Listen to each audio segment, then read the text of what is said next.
the f7 pawn is so weak that probably it will cost the game eventually. 20 seconds for Ding Liren. You see he's confused. He doesn't know if he can capture that pawn on g5. He is super nervous. He has to make a move. I mean, he just has to. And he picks up his rook, and what's he going to do? He hasn't moved. He's freezing. Oh my goodness. Back on the clock is Ding Liren to bishop h3, and f5 is played here. So Gukesh, he knows that he has the upper hand. It's now very clear. The evaluation bar is sky high, and for Ding Liren, he's probably not even going to reach bishop f5. Look at that. Oh! Bishop f5. Wow, what a find. Game over. Gukesh Damaraju equals the match. 1F, 1F. I think we can hear some applause in the background, in the playing arena in Singapore. Game 3 was a very interesting affair. It was much like game 1 towards the end, time scrambled in a bad position and then someone loses on time. So Gukesh was Gukesh was white. He starts with d4, knight f6, knight f3, d5, c4, e6. So it's a queen's gambit declined version now. Takes, and knight c3. c6, queen c2, g6, h3. So it's a very quiet system. Bishop comes to f5, like a reverse London. The queen heads to b3, attacking the b7 pawn. Queen b6, and now g4. Very interesting move. This must have been prep from Gukesh. And here, Ding goes for exchange, and he goes for a very risky move. He goes for bishop to c2. He thought a lot for. He's taken 30 minutes for the last how many moves? 10 moves. So he's certainly surprised in the opening. Bishop c2 was, however, the best move of the computer, I would say. Yeah, it is the best move of the computer. It is risky for a human to play it because it's very easy for this bishop to get trapped. Like here, Gukesh just plays bishop to f4, inviting Ding to take. But if you take, what will happen? White's pieces are so active. So knight d2, and now the bishop, if it comes back here, then it's trapped. Bishop e4, f3, bishop is trapped. So that means after knight d2, he has to go here, and then that position is just too good. e3 or e4, e3 is good. And if you defend it, just bishop g2. White's pieces are too active. Knight takes pawn as a threat, and you can't even play a6. You will still take on b5. So that pawn is untouchable. After bishop f4, you can't take this pawn. So Ding plays h5. The problem is this pawn covering the f5 square. That's why the bishop can't go there. Yeah. So he deals with the problem, the root of the problem.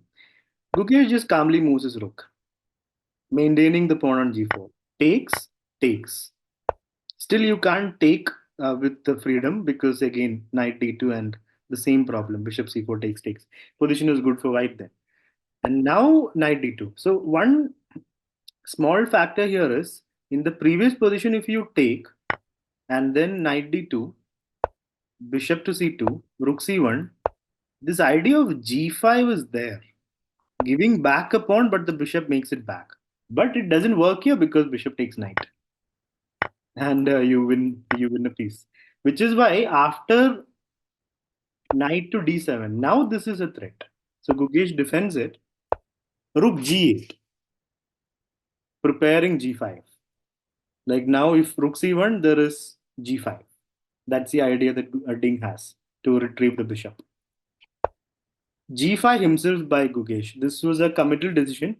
It gave a lot of light squares for the bishop, for the knight. It looks weak, the light squares, once the pawn pushed. But yeah, Ding moves his knight, attacks the bishop. So around here, it looks like Ding is the one having a slightly better position, practically, because this bishop is no longer getting trapped. Yeah, and the knight can jump in to g7, e6. Bishop can come to g7, e7, attacking g5. So it looks very nice for Ding. Ding plays rook h8. He plays well here. f3. Gukesh is preparing e4, another little trap for that bishop. Ding replies with knight g7, the best move, attacking the bishop over here. So Gukesh instantly plays bishop g3. And now look at the time. It's 30 minutes left for Ding. And it's only move 18. He has got 23 more moves and almost one move per minute, 1.5 moves per minute. Rook comes to h5. Also decent move, but now Gukesh goes for e4. Let's see here what was the best option for Ding. Bishop e7 was the best option because the point being after rook c1, the bishop f5, and if e4, it's not a problem. Yeah, bishop can go back to e6. So e4 is no longer a problem. So attacking g5. So you'll have to probably play bishop f2 to defend the pawn. And now what will? Okay, the bishop just goes back. So instead, Ding went for rook h5, a very natural move, forcing Gukesh to defend. But Gukesh says, "I'm not defending that pawn. I'm playing e4." The threat of rook c1 is so strong. So how will Ding react to this? He plays takes. So this was already a mistake. He had to play knight to e6, preparing knight takes pawn. So he takes, and now knight e6, rook c1. Ding was counting on knight takes pawn.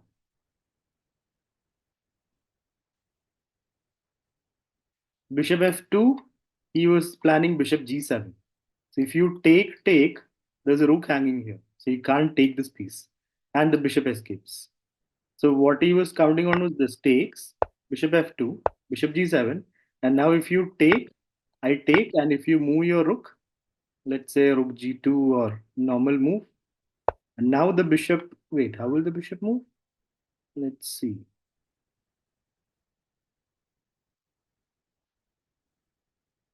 The bishop is still trapped, yeah? Wait. We've done, oh, just bishop into b3. But knight takes, what's the point?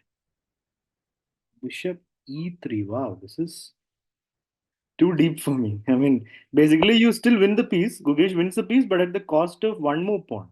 There'll be 3 pawns for the piece. That's the defense that the computer is throwing at us.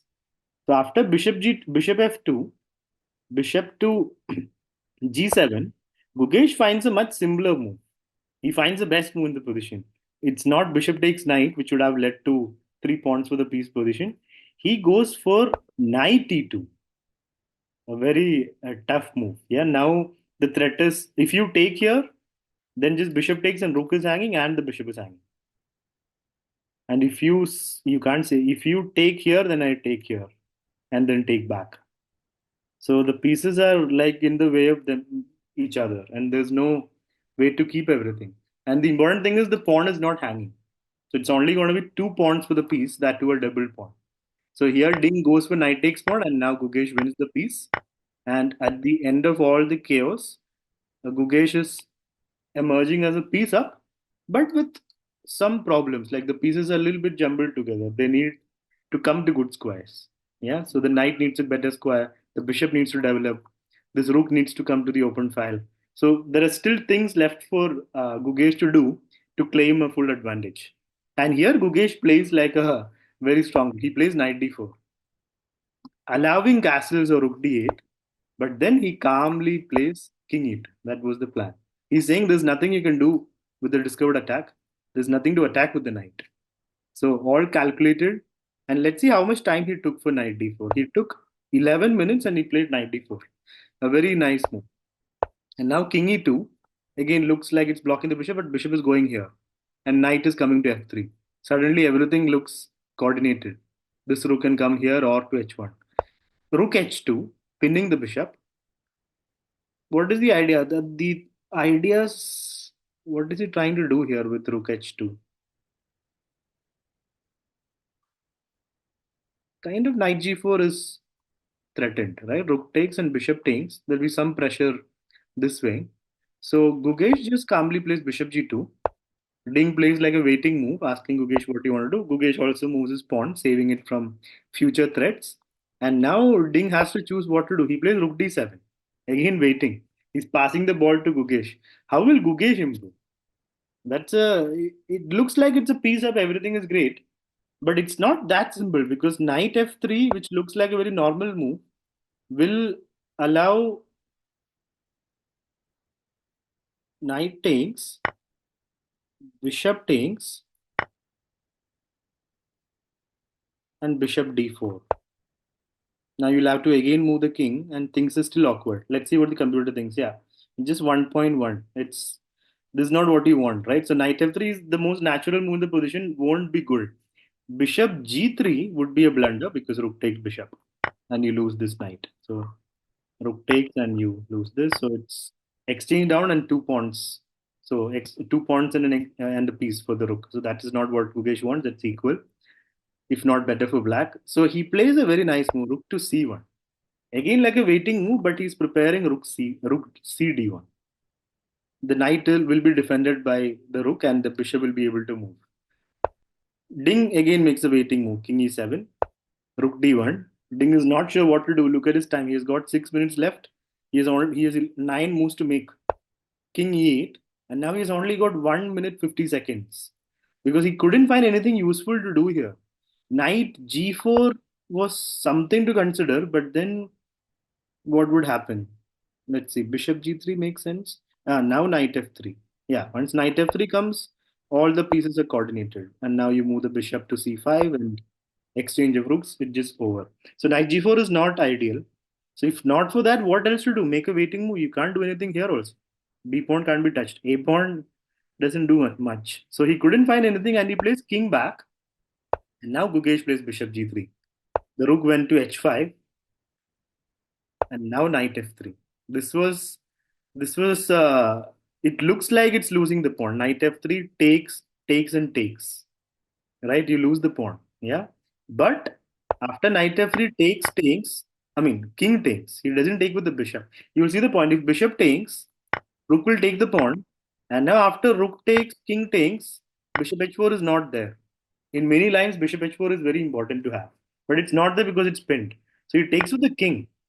So Gugesh smells blood here. He has got 10 minutes and opponent has 6 more moves to make. He takes with the king, bishop d4. If you play rook takes and take the pawn, there's a very nice win for white. Can you find it?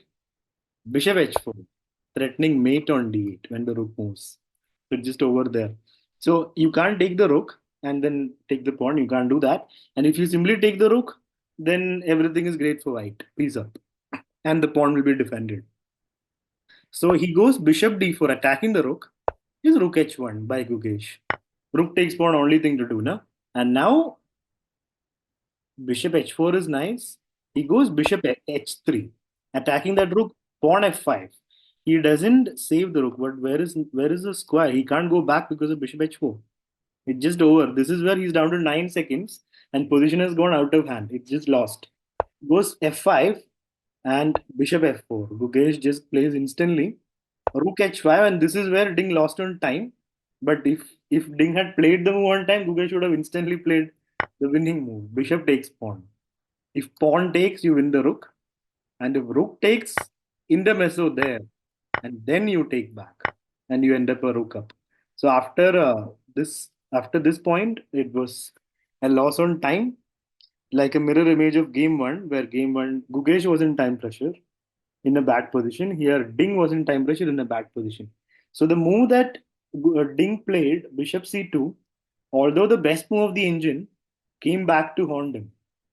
This bishop got trapped, and Gugesh played a very natural moves. E4 was a nice move, and after E4, Ding's. Let's also understand this. The engine says this is bad. After takes 96, what Ding played, but that's bad because Rook C1 takes Bishop F2, Bishop G7, and Knight E2. That was the killer blow that Gugesh delivered. But instead, if you directly play Knight E6, what is the difference? Still Rook C1, Knight D4, Bishop F2. What is the difference here? Bishop C5. But even in the other line, Bishop C5 was there, no? Let's see. After Bishop C5, if you take, no, can't take. Rook G2, saving the rook. Oh, Bishop D3. What is that? Okay, so it's very complicated. Like it's very difficult for a human, even a world champion, to navigate this. Because here, after bishop takes, is bishop d3 the only move? That's the only best move, point 0.6. And after bishop d3, point being takes, rook h1, bishop f1. Wow. It's a piece sacrifice, but black has got all activity. That's the computer's idea here. Knight d3 is coming. So that's what would have happened if he directly played knight e6, like it was likely to happen. But after this, if the same thing happens, same thing, rook c1, knight takes, bishop f2. If you do bishop c5, it's not as complicated as before. Before bishop rook g3, rook g2. No, rook g2 losing pawn. So rook g3 and still not, still not enough. It's still not enough. Wow, this is such a complicated.